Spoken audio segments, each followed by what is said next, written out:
está basado en 3 cosas. Conservación, de comprar campos con el fin de ampliar o crear parques nacionales. Es una forma de repatriar tierras al estado donde está. La idea de Tompkins es atractiva. Comprar tierras, conservarlas y donarlas al Estado para que la conservación sea eterna. Pero una buena idea tiene sus excepciones. Tompkins en el 2002 compró 5.000 hectáreas en el delta del Paraná en $1 millón y a los pocos años las vendió en 6 millones a Alto Paraná, la papelera chilena que algunos acusan de ser la principal destructora del bosque nativo misionero. Aquí me di cuenta que un visionario puede convertirse en Papá Noel, pero para ser un Papá Noel moderno hay que comerciar con un parche en el ojo. La gente que vive en estos campos y en este ecosistema, ¿cómo puede empezar a funcionar de una manera en la cual haya armonía con la naturaleza? Su problema es a nivel socioeconómico, sí, que está fuera de nuestra habilidades de influir mucho. Ese es el problema del Estado, la provincia.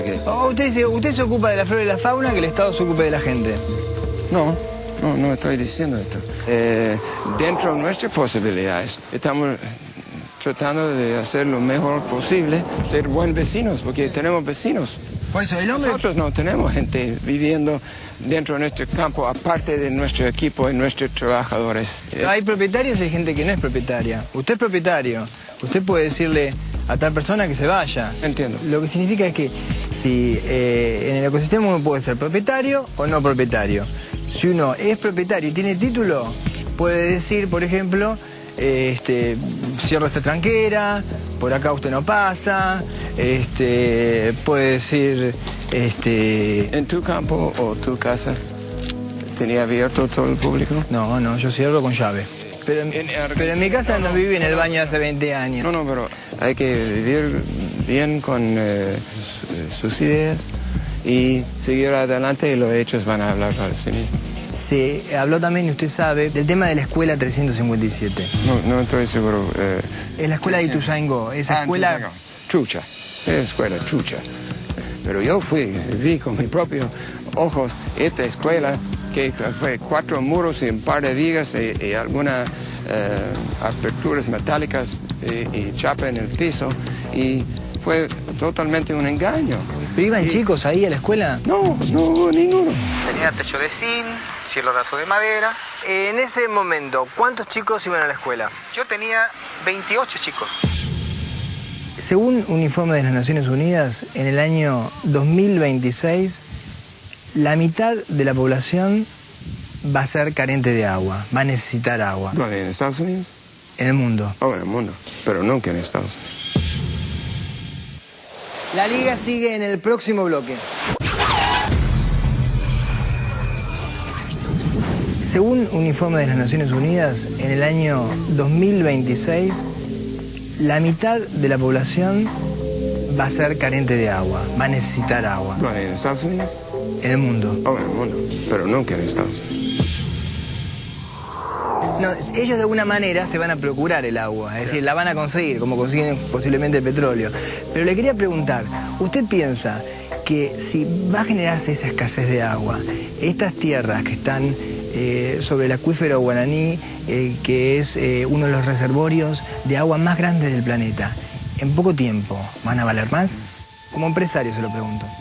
Yo no sé, es irrisorio de leer que Iberá es una de las reservas más grandes o a veces la más grande del mundo de agua dulce. Nada que ver, pero esto no le importa nada. Realmente el hecho es que nosotros no tenemos nada que ver con la compra y venta de aguas. No tenemos ninguna historia de eso, es algo un mito en el aire. El otro día un periodista estaba entrevistándome y me dijo, ¿sabe que se dicen, porque hay muchos se dicen circulando, que usted está acá para vender el agua? Yo dije, bueno,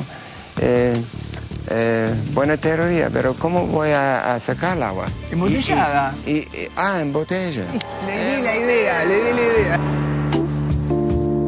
Es un chiste. Es un chiste. Es un chiste. ¿Es un chiste? Yeah. ¿Es un chiste? Sí, es un chiste. ¿Nos reímos? ¿Sí? ¿No crees tú? No sé, ya me... No, pero por No sé. favor. Entonces, finalmente, ¿qué va a hacer Douglas Tompkins con las tierras que tiene compradas en el estero de Libera? El plan es abierto y vamos a ver cómo desarrolla la cosa, pero 15, 20 años estamos totalmente dispuestos de donar nuestros campos a este esfuerzo si las condiciones están apropiadas.